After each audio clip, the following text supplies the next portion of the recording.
Bien, shalom, bien-aimé. Aujourd'hui, je ne viens pas dire que je vais parler à quelqu'un, mais je vais parler à nous, à toi et à moi.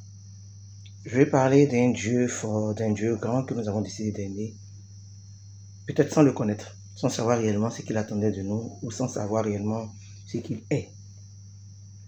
Et au fil du temps, dans la marche, on le découvre. Et nous avons bien fait cette prière, Seigneur, je veux voir ta gloire. Seigneur, je veux voir ta gloire. Mais ce matin, fortement dans mon cœur, je peux assurer avec certitude que j'ai entendu cela. Tu ne peux pas vivre ma gloire, tu ne peux pas voir ma gloire sans avoir vécu la croix. Frère, la croix, vive la croix. C'est ce moment-là où tu as l'impression que tout devient sombre autour de toi. C'est ce moment-là où tu te sens abandonné, rejeté, humilié. C'est ce moment où même les personnes les plus sûres sur qui tu comptais t'abandonnent. Où tu te dis, qu'est-ce que j'ai fait à Dieu? Et pourquoi cela m'arrive? C'est ce moment où ton corps est endormi, mais ton âme est éveillée. C'est ce moment où tu sens une dépression, c'est-à-dire que tu vis de corps, mais à l'intérieur, tu es morte. C'est ce moment où tu n'espères plus en rien. Tu te dis, est-ce que je vais pouvoir tenir? Est-ce que je vais vivre encore? Seigneur, mon âme souffre. Seigneur, je suis fatigué. Seigneur, je suis épuisé. Seigneur, viens à mon secours. C'est en ce moment que beaucoup d'idées te passent par la tête. Tu as envie de t'ôter la vie. Tu as envie de faire ceci. Tu as envie de faire cela. Tout ce qui est négatif commence à faire. Mais bien aimé, je viens nous dire quelque chose en ce jour. Vous voyez, lorsque l'Éternel dit préserve ton cœur plus que tout, car c'est de là que provient la vie, il avait raison. Et Dieu a toujours raison. Parce qu'en réalité, qu'est-ce qui se passe? L'ennemi sait que tu es déjà accablé, tu es déjà affaibli. Donc il va commencer à remplir ton cœur des paroles sombres, des paroles de désespoir, des paroles suicidaires, des paroles de colère. Au point où tu vas vouloir peut-être maudire Dieu, blâmer les gens pour ce que tu vis.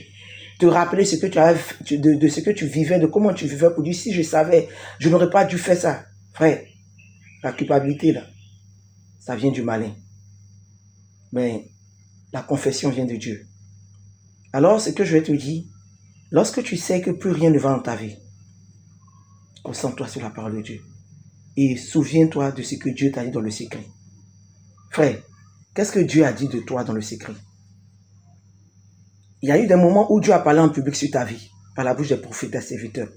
Mais il y a eu des moments où, lorsque tu te tenais dans sa présence, il t'a parlé dans le secret. En Côte d'Ivoire, ici, on a l'habitude de dire, c'est interdit de pleurer. Non. Avec Dieu, c'est très ouvert de pleurer, mais c'est très interdit d'abandonner. Parce qu'en fait, si tu abandonnes, tu auras donné raison à ceux qui ont parié sur ta vie pour dire que tu es nul, tu ne vaux rien, tu vas échouer. Frère, la vie n'est pas facile. La marche à la suite de l'Éternel n'est pas facile. Vouloir voir la gloire de Dieu, c'est accepter de participer à la croix. C'est accepter de vivre la croix. Et rassure-toi, la croix, elle est très douloureuse et très épineuse. Mais ce qui va te faire triompher, c'est ce que tu vas retenir de ce parcours avec Dieu.